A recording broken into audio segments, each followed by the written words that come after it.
नमस्कार, मैं रविश कुमार। भारत में कोरोना से कितने लोग मरे, इसे लेकर अब केंद्र और कुछ राज्य सरकारें आमने सामने होने जा रही हैं। अब दुनिया और भारत के सामने दो तरह के सरकारी आंकड़े हो सकते हैं। राहुल गांधी ने कहा है कि कांग्रेस शासित सरकारें कोरोना से मरने वालों की सही संख्या का पता लगाएंगी, अगर संख्या ज्यादा है तो ज्यादा बताएंगी। राहुल गांधी के इस जवाब पर केंद्रीय मंत्री प्रकाश जावड़ेकर ने कोई बात नहीं कही। प्रकाश जावड़ेकर ने दूसरी बातों पर प्रतिक्रिया दी, लेकिन मौत के आंकड़ों वाली बात पर कुछ नहीं कहा। न्यूयॉर्क टाइम्स ने जब छापा कि भारत में कोविड से मरने वालों की संख्या 42 लाख तक जा सकती है, तब कोविड टास्क फोर्स के सदस्यों ने अपनी प्रेस कॉन्फ्रेंस में चुनौती दी। लेकिन जब राहुल गांधी ने कहा कि मरने वालों की संख्या झूठी है, तब केंद्र सरकार ने इस चुनौती को स्वीकार क्यों नहीं किया? क्या कोविड से मरने वालों की सरकारी संख्या झूठी नहीं है? मैंने अपने चीफ मिनिस्टर से पर्सनली बात की है और मैंने उनसे कहा कि देखिए, झूठ बोलने से नुकसान होगा। जरूर डेथ रेट सच्ची दिखेगी तो लोगों को डिस्टर्बेंस होगी जरूर, मगर रियलिटी को एक्सेप्ट करना पड़ेगा, क्योंकि अगर हम रियलिटी को एक्सेप्ट नहीं करेंगे हम वायरस को रोक नहीं पाएंगे। तो मैंने छत्तीसगढ़ चीफ मिनिस्टर से, बाकी चीफ मिनिस्टर से बात की और कहा है देखिए, आप लोग सच्चाई रखिए, क्योंकि सच्चाई हमारा दोस्त है। सच्चाई से हमें फीडबैक मिल रहा है, सच्चाई हमारी मदद करेगी। अगर कोरोना से लड़ना है तो सच्चाई हमारा दोस्त है। शॉर्ट टर्म में ठीक है, लोगों को लगेगा कि भाई डेथ रेट बहुत हाई है, मगर उसको एक्सेप्ट करना पड़ेगा, क्योंकि अगर आप उसको छुपाएंगे तो आपका रिएक्शन ठीक नहीं आएगा। और मैं गारंटी करके कह रहा हूं कि सरकार की डेथ रेट झूठ है, 100%,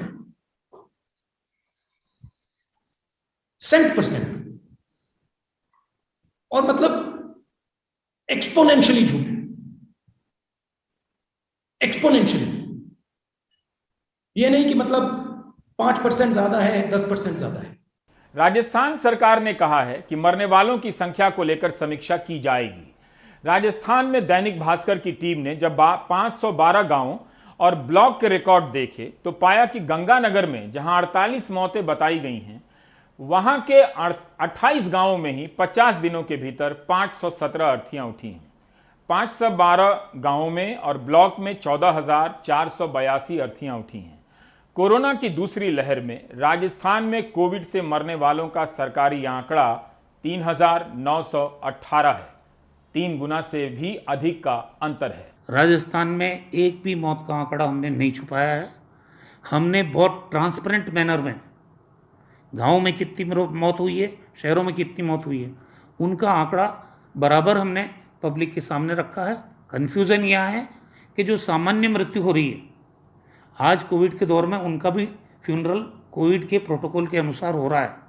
तो लोगों में ये कन्फ्यूज़न है कि ये भी डेथ कोविड से हुई है, और उसी कन्फ्यूज़न की वजह से कहीं अखबारों में भी आई। कुछ भारतीय जनता पार्टी के नेता वो तो तैयार ही बैठे रहते हैं कि कैसे सरकार को कटघरे में खड़ा करें।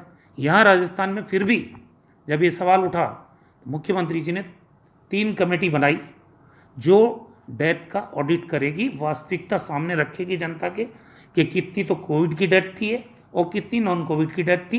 एक एक डेथ का ऑडिट होगा और उसका जो भी आंकड़ा होगा वो हम प्रदेश की जनता के सामने रखेंगे। मरने वालों की संख्या के मामले में यह एक जरूरी मोड़ आ गया है। कांग्रेस शासित राज्य अगर अपने आंकड़ों में बदलाव करते हैं तो इससे साफ हो जाएगा कि केंद्र सरकार का डेटा झूठा है। संदिग्ध तो है ही। सवाल है कि क्या केंद्र सरकार राज्यों के नए आंकड़ों को स्वीकार करेगी? क्या मरने वालों की संख्या में बदलाव करेगी? तब एक बार यह भी सोच लीजिए कि न्यूयॉर्क टाइम्स किस तरह की खबर छापेगा। कुछ लोग वैसे यह ना सोच रहे हों कि क्यों ना न्यूयॉर्क टाइम्स के एडिटर को ही बदलवा दिया जाए न्यूज एंकर की तरह, जैसा इंडिया में हो जाता है, सारा बवाल एक ही मिनट में खत्म हो जाए। लेकिन ध्यान रहे कि सबसे पहले भारत के अखबारों ने मरने वालों की संख्या को लेकर जोरदार रिपोर्टिंग की है। झारखंड के मुख्यमंत्री हेमंत सोरेन ने पहले ही कह दिया था कि राज्य के 5 शहरों में कोविड से हुई मौत का सर्वे कराएंगे ताकि सही संख्या का पता चले। रांची, धनबाद, बोकारो, पूर्वी सिंहभूम और हजारीबाग में यह सर्वे होगा। 31 मई तक रिपोर्ट आने की बात कही गई है। काश राज्य सरकारें पहले से ही अपने डेटा का ध्यान रखती तो केंद्र के डेटा को चुनौती अपने आप मिल जाती। हर जगह देखा गया है कि घर पर इलाज करा रहे कोरोना के मरीजों की मौत की गिनती का पता ही नहीं चलता है। 26 मई को हमारे सहयोगी नेहाल किदवई ने एक रिपोर्ट की थी जिसमें बताया गया था कि गैर सरकारी डेटा के हिसाब से कर्नाटक में 700 लोगों की मौत घर पर इलाज के दौरान हुई है। क्या ऐसी मौतों को कोविड से होने वाली मौत के रूप में प्रमाणित किया जा रहा है? क्यों नहीं इसकी गिनती, इस तरह की गिनती पूरे देश में होती है? 27 मई की प्रेस कॉन्फ्रेंस में कोविड टास्क फोर्स के सदस्य डॉक्टर वीके पॉल ने न्यूयॉर्क टाइम्स की रिपोर्ट को खारिज तो कर दिया, लेकिन डॉक्टर वीके पॉल चाहें तो 16 फरवरी की बीबीसी की यह रिपोर्ट पढ़ सकते हैं अगर टाइम हो तो। रिपोर्ट इस बारे में है कि न्यूयॉर्क के गवर्नर एंड्रयू क्यूमो ने यह आरोप स्वीकार कर लिया कि नर्सिंग होम में इलाज के दौरान 15,000 से अधिक लोग मारे गए, जबकि सरकारी आंकड़ा 8,500 का ही बताया जा रहा था। वहां नीति थी कि जो लोग कोविड सेंटर के बाहर मर रहे हैं उनकी गिनती नहीं होगी। गवर्नर ने अपनी गलती मानी और न्यूयॉर्क स्टेट ने मरने वालों की संख्या में बदलाव कर दिया। तत्कालीन गवर्नर क्यूमो को कहना पड़ा कि मैं जिम्मेदारी स्वीकार करता हूं, मरने वालों की संख्या हमेशा सही थी, छिपाया नहीं जा रहा था, लेकिन हमसे कुछ जगहें खाली छूट गईं। इससे लोगों को तकलीफ हुई है, मुझे बुरा लगा है। क्या भारत में आप इसकी उम्मीद कर सकते हैं कि कोई कहे कि हमारे आंकड़े गलत हैं, गलती से कुछ छूट गया है? नदी में लाशें बहती देखी गई, शमशान गृहों में लाश जलाने की कोई जगह नहीं थी। उनके रिकॉर्ड आज भी बता रहे हैं कि सरकार का आंकड़ा संदिग्ध नहीं, झूठा है। इतना झूठा कि 19 अप्रैल को संदेश अखबार छापता है कि पिछले 48 घंटों में गुजरात के 7 शहरों में कोविड प्रोटोकॉल से 1495 शवों का अंतिम संस्कार किया गया, लेकिन गुजरात सरकार ने कोविड से मरने वालों की संख्या इस दौरान 220 ही बताई।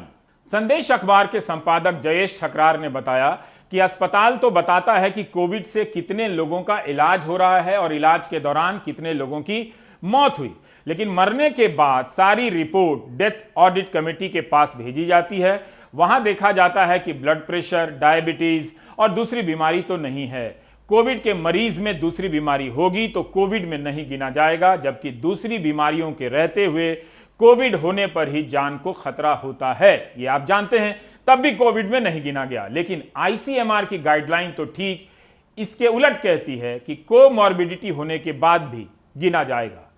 कितने लोग हमें लिख रहे हैं कि कोविड से इलाज के दौरान मौत हुई है। कई लोगों ने बताया कि कोविड पॉजिटिव होकर अस्पताल में भर्ती हुए, इलाज के दौरान नेगेटिव हो गए, लेकिन वेंटिलेटर पर 20 दिन रहने के बाद जब मौत हुई तो उनकी गिनती कोविड में नहीं की गई। कई जगहों पर डॉक्टर कोविड से होने वाली मौत को दिल का दौरा लिखने लगे। मेरी सिस्टर यहीं से 3 किलोमीटर दूर बोरगांव गांव में रहती थी, इसका नाम था द्रुपदा बाई। उनकी तबीयत मार्च के 20 से 21 तारीख के करीब करीब उनकी तबीयत ख़राब हुई। हमने उनको लोकल दवाखाने के अंदर यहाँ पर एडमिट किया, जो प्राइवेट दवाखाना था, जहाँ पर डॉक्टर ने हमें उसको कोरोना पॉजिटिव बताया और उनकी तबीयत भी सीरियस बताई। हमने उनको यहाँ से इंदौर के लिए रेफ़र करने से हमने इंदौर लेके गए।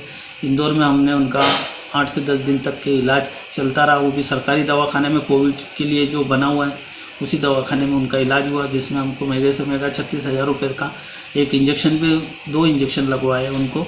और उसके बावजूद जिस दिन उनका 31 तारीख को उनको 12 बजे उन्होंने अंतिम सांस ली, और उस समय भी डॉक्टर ने हमको उसके कुछ घंटे पहले एक और इंजेक्शन मांगा था, लेकिन हम इंजेक्शन नहीं ला पाए। और जब उनकी मृत्यु हो गई तो उसके बाद हमने उनको पूछा कि भाई हम इनको घर ले जा सकते हैं, तो डॉक्टर ने कहा कि हाँ हम थोड़ी देर में आपको बताते हैं। 4 से 5 घंटे बाद उन्होंने हमको बताया कि आप इनको घर ले जा सकते हैं, ये नेगेटिव है।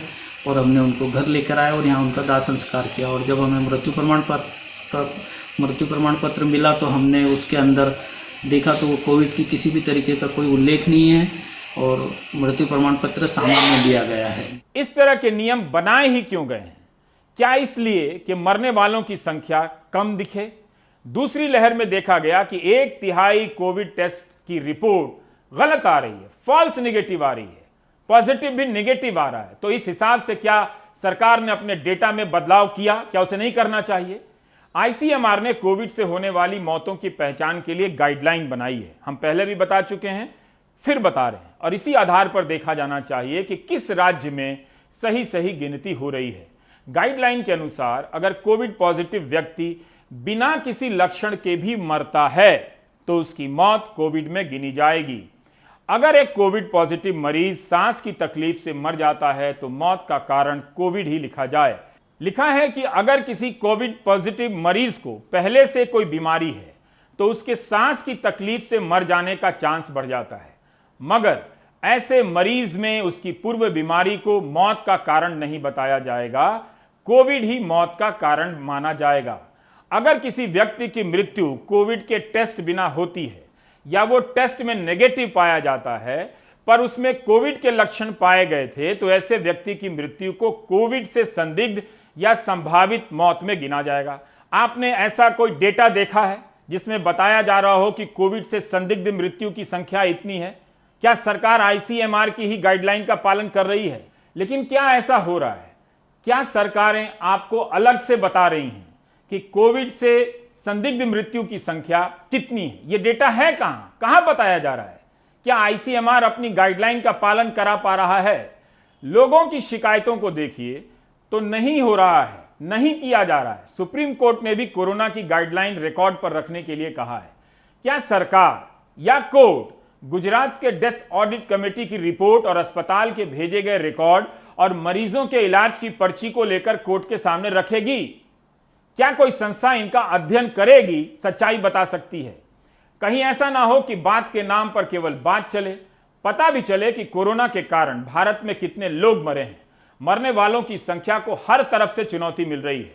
डॉक्टर वीके पॉल और लव अग्रवाल ही बता दें कि जब कई राज्यों में मीडिया मरने वालों के आंकड़ों को लेकर रिपोर्ट कर रहा था तब उन्होंने क्या किया? क्या केवल न्यूयॉर्क टाइम्स पढ़ा जा रहा था? संदेश और दैनिक भास्कर पर नजर नहीं गई? शायद प्राइम टाइम देखते तो 11 मई को ही पता चल जाता। जब हमारे सहयोगी अनुराग द्वारी ने भोपाल से यह रिपोर्ट फाइल की, अनुराग ने भोपाल के कब्रिस्तान और शमशान के रिकॉर्ड छान मारे। देखा तो इन जगहों पर 3811 शवों का अंतिम संस्कार हुआ है, जबकि सरकार के अनुसार पूरे अप्रैल भर में भोपाल में केवल 104 लोगों की मौत हुई है। क्या इतना अंतर होने पर सरकार को या कोर्ट को यह संज्ञान नहीं लेना चाहिए? अपने आंकड़ों की जांच नहीं करानी चाहिए थी? कितनी बार बता चुका हूं कि 15 मई को प्रधानमंत्री ने राज्यों से कहा कि संख्या अधिक है तो बताने से हिचके नहीं। क्या बीजेपी शासित राज्यों ने कहा कि संख्या की समीक्षा करेंगे? प्रधानमंत्री ने कहा है। केंद्रीय मंत्री प्रकाश जावड़ेकर ने राहुल गांधी के बयानों का जवाब दे दिया। लेकिन सरकार अभी तक इस सवाल को क्यों टाल रही है कि इतनी जगहों से संख्या को चुनौती मिल रही है? मरने वालों की संख्या को सही करने के लिए कोई कदम क्यों नहीं उठाती है? फर्स्ट वेव ठीक है, उसमें बात समझ नहीं आई, वो अलग चीज है। मगर ये जो सेकंड वेव है, ये प्रधानमंत्री की जिम्मेदारी है। प्रधानमंत्री ने जो नौटंकी की, प्रधानमंत्री ने जो अपनी जिम्मेदारी पूरी नहीं की, इसका कारण सेकंड वेव है। और मैं देश को अभी बता रहा हूं, अगर वैक्सीनेशन इसी रेट पे चलता गया, मतलब आज के प्लान पे अगर आप चलें तो मई 24 में हिंदुस्तान की पूरी जनता का वैक्सीनेशन होगा। अगर इस रेट पे वैक्सीनेशन चलता गया तो थर्ड वेव आएगी, फोर्थ वेव आएगी, फिफ्थ वेव आएगी। क्यों आएगी? क्योंकि आपका वायरस बदल जाएगा, म्यूटेट कर जाएगा। तो फिर से मैं दोहरा रहा हूं, वैक्सीनेशन स्ट्रेटेजी के बारे में सोचिए, वायरस को समझिए और जिस प्रकार से आप काम कर रहे हैं उसको बदलिए, क्योंकि आपके काम करने के तरीके से लाखों लोग मरे हैं। और जो झूठ बोला जा रहा है, और मैं क्लियरली बता रहा हूं कि जो हमारी डेथ रेट है वो झूठ है और सरकार इस झूठ को फैला रही है। ये झूठ फैलाने का समय नहीं है। अगर हमें कोरोना से लड़ना है तो हमें सच्चाई समझनी पड़ेगी और सरकार को सच्चाई बतानी चाहिए।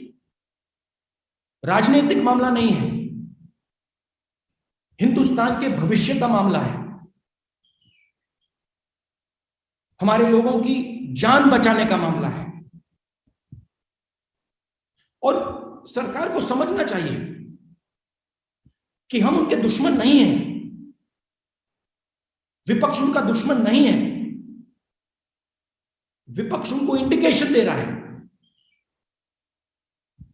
विपक्ष उनको रास्ता दिखा रहा है। अगर फरवरी में बात सुन ली होती तो लाखों लोग नहीं मरते। जब प्रधानमंत्री देश की पूरी जनता के साथ कोविड का सामना कर रहे, तब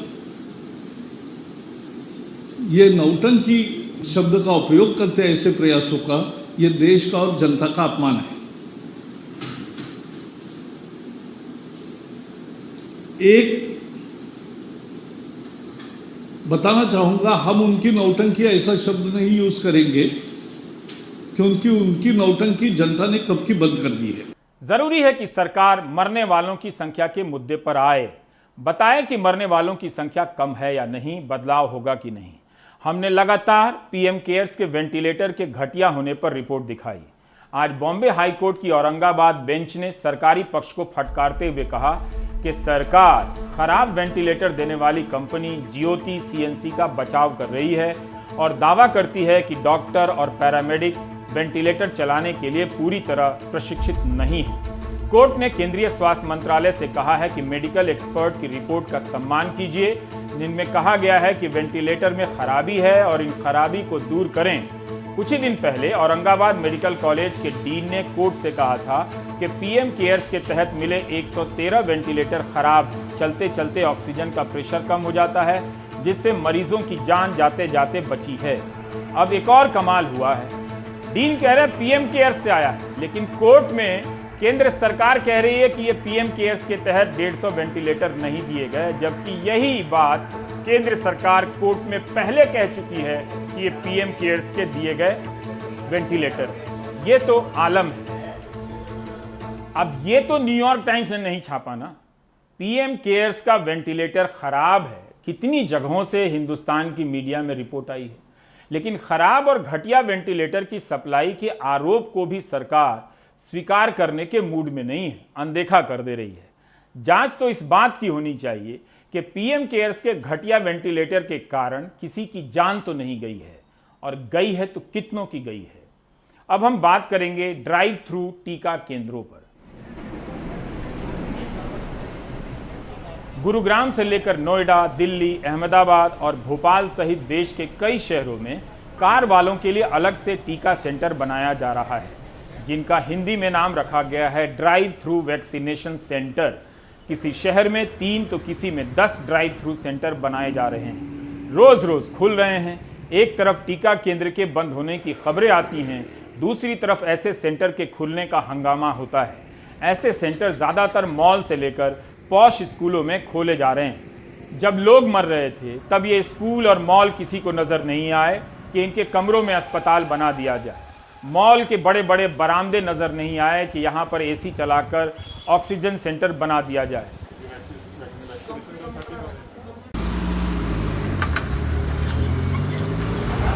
हो गया।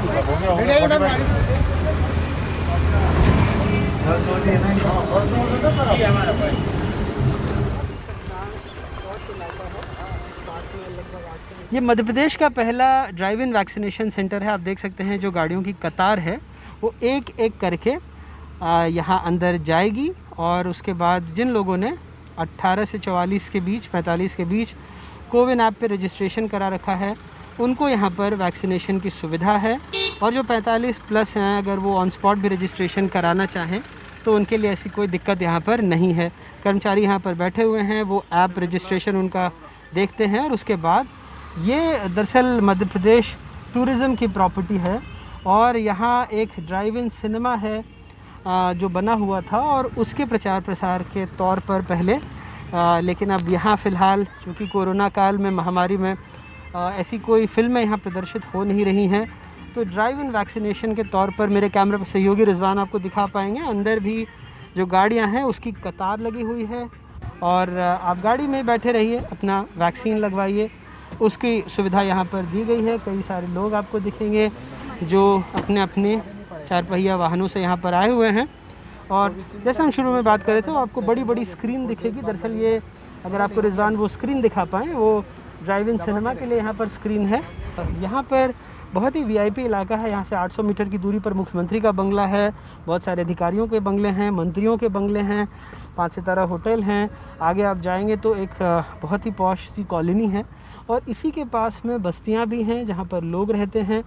वहाँ जाकर हम उनसे जानने की कोशिश करेंगे कि क्या शहर के इतने पॉश इलाके में जो वैक्सीनेशन सेंटर बना है, क्या उससे उनको कुछ लाभ हुआ है।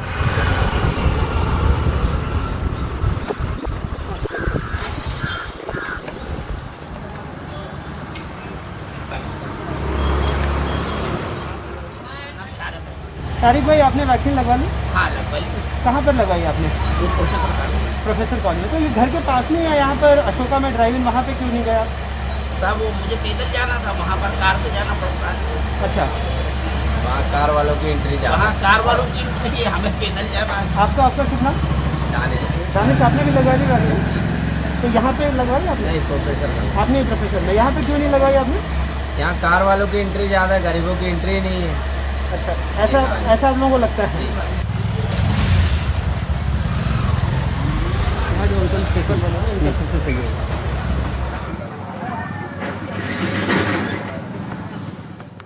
जाने अनजाने में इस तरह का अंतर बन रहा है। जब महामारी ने अमीर और गरीब दोनों को एक लाइन में लाकर खड़ा कर दिया है, तो किस दम पर कार वाले अपने लिए अलग लाइन बनते ही दौड़ पड़े हैं। क्या कार वालों को ही अस्पताल जाकर टीका लेने से कोरोना होने का डर सता रहा है?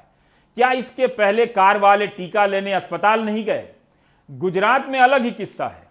अहमदाबाद के ड्राइव थ्रू टीका केंद्र में लोग सुबह 6 बजे से ही लाइन में लग जा रहे हैं अपनी अपनी कार लेकर। 1000 रुपया दे रहे हैं टीका के लिए और कार का पेट्रोल अलग से फूंक रहे हैं। लेकिन मुख्यमंत्री और उप मुख्यमंत्री कहते हैं कि किसकी अनुमति से यह खुला है पता नहीं। संदेश अखबार ने तस्वीर छापी है कि अहमदाबाद के जीएमडीसी मैदान में लोग कार लेकर आए हैं और वहां अपोलो अस्पताल के कर्मचारी 1000 रुपए में टीका लगवा रहे हैं। अहमदाबाद म्युनिसिपल कॉरपोरेशन ने अपोलो अस्पताल से पीपीपी यानी पब्लिक प्राइवेट पार्टनरशिप के मॉडल पर यह काम शुरू किया था। आप देख सकते हैं कि यहाँ कारों की कतारें हैं, लेकिन किसकी अनुमति से यह सब हो रहा है कोई जिम्मेदारी लेने के लिए तैयार नहीं। इस जगह पर कार से पहुंचिए, पंजीकरण करा लीजिए।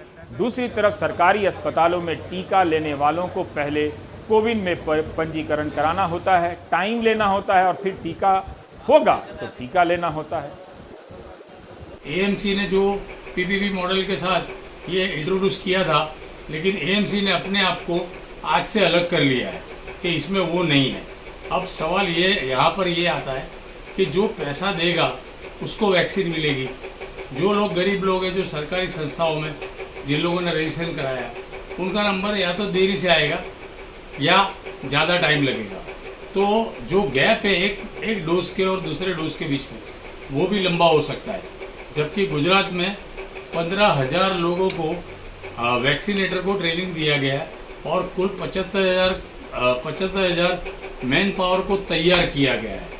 फिर और जो कैपेसिटी है वो पर डे 15 लाख वैक्सीनेशन करने की है।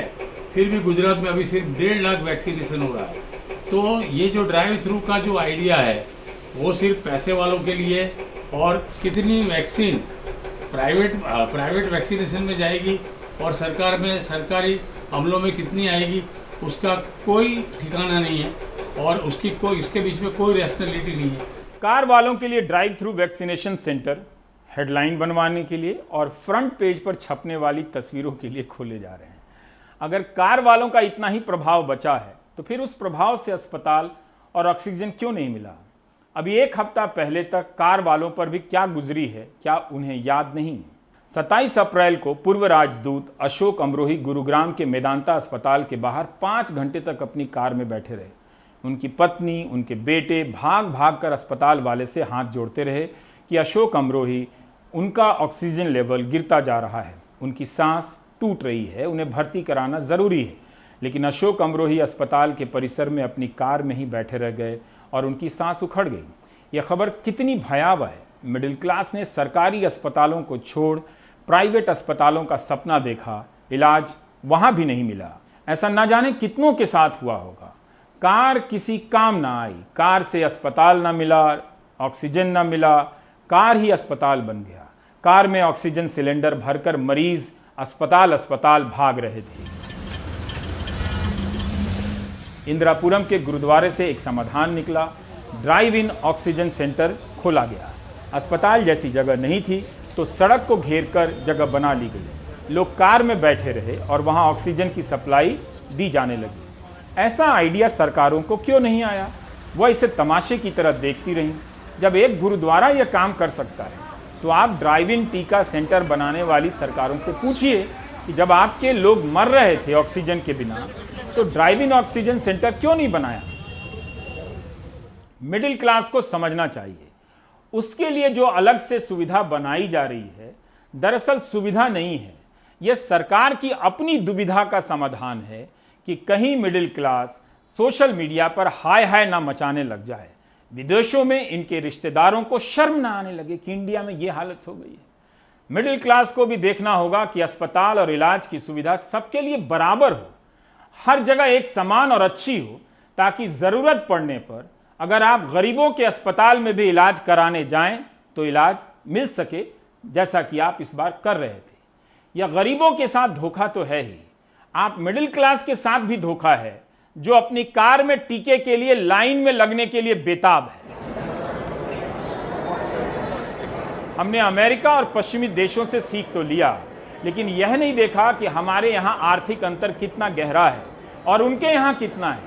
उनके जीवन स्तर में यह बात है कि सब कार से आते हैं, वहाँ भी असमानता है, लेकिन भारत जितना अंतर नहीं है। उसी अमेरिका में लोगों को टीका घर से 4 कदम पर मिल रहा है, बड़े बड़े हॉल में बिठाकर लोगों को आराम से दिया जा रहा है, पड़ोस के केमिस्ट स्टोर में दिया जा रहा है और मुफ्त में दिया जा रहा है। एक तरफ आप देख रहे हैं कि भारत में जगह जगह टीका केंद्र बंद किए जा रहे हैं और दूसरी तरफ ड्राइव थ्रू वैक्सीनेशन सेंटर खुल रहे हैं। निशी चौधरी ने हमारे लिए ये वीडियो मैनहट्टन से बनाया है। ये मैनहट्टन का अपर वेस्ट साइड 78 स्ट्रीट है। यहाँ पर ये फार्मेसी है डुएन रीड नाम की। यहाँ अब बस आप जा सकते हैं और फ्री में वैक्सीन ले सकते हैं। ये पहला पोस्टर लगा हुआ है जो वैक्सीन के बारे में स्पेनिश और इंग्लिश में बता रहा है, और ये अंदर जाने का है। यहाँ पे फेस कवरिंग्स के बारे में और सोशल डिस्टेंसिंग के बारे में लिखा है।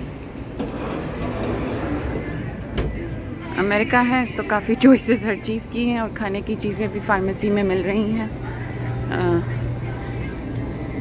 पर कोई मुश्किल नहीं है वैक्सीन लेना। ये है वैक्सीन का चेक इन, बस यहाँ पर चेक इन करना है क्योंकि हम थोड़ा देर से आए हैं तो इस समय यहाँ पर कोई नहीं है। पर ये अनाउंसमेंट कह रहे हैं कि फेस कवरिंग चाहिए, और आगे से मैंने पूछा है तो बोला है कि अगर यहाँ कोई ना हो तो आप काउंटर पर जाकर पूछ लीजिए और वो आपको बता देंगे आपका कहाँ वैक्सीनेशन का अपॉइंटमेंट है, किस समय है और क्या है। सवाल सुविधा का नहीं है, सवाल नैतिकता का है। लगा था कि इतना हाहाकार देखने के बाद समाज अपने आप को कुछ बदलेगा। चंद रोज पहले जिस कार की कोई अहमियत नहीं थी, आज कार वालों की इस पूछ पर कौन इतरा रहा है, सरकार या आप मिडिल क्लास? ब्रेक के बाद।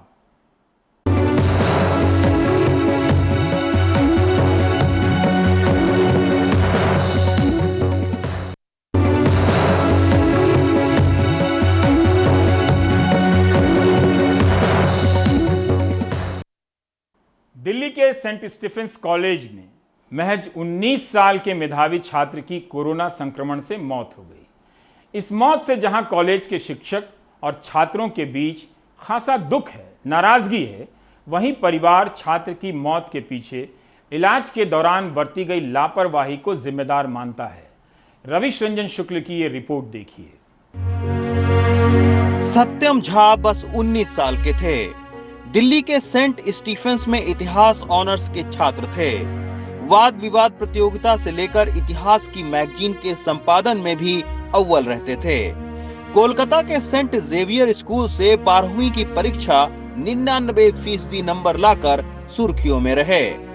वो कोरोना संक्रमित मरीजों की मदद के लिए हेल्पलाइन भी चला रहे थे, लेकिन खुद कोरोना की वजह से चल बसे और ऐसे होनहार छात्र को खोकर कॉलेज के शिक्षक और छात्र स्तब्ध हैं। ये उसका गुजर जाना एक आइसोलेटेड बात नहीं है, ये वो एक सिस्टमैटिक गवर्नमेंट फेलियर का विक्टिम है। वो रात 3-4 बजे तक जागे रहते थे, लोगों के लिए वेंटिलेटर ढूंढना, लोगों के लिए ऑक्सीजन ढूंढना, जो लोग उसका आसपास के लोग नहीं, जो भी इंटरनेट पे कुछ भी ढूंढ रहा था वो उनका मदद करना था। सत्यम झा 10 मई को राजस्थान के कोटा गए थे, वहीं वो कोरोना संक्रमित हुए। परिवार का आरोप है कि पहले जिला अस्पताल फिर कोटा मेडिकल कॉलेज में भी अच्छा इलाज नहीं मिला, फिर उन्हें एक निजी अस्पताल में दाखिल करवाया गया, जहां 25 तारीख को उनकी मौत हो गई। सत्यम के भाई शुभम से हमने बात की।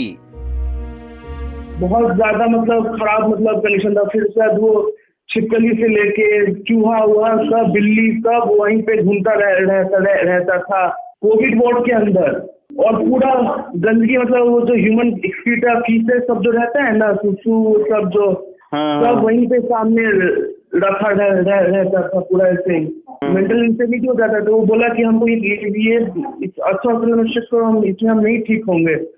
तो फिर हम लोग ये जो सुधा हॉस्पिटल बोले ना, सुधा हॉस्पिटल, हाँ उसी में हम लोग शिफ्ट किए उसको।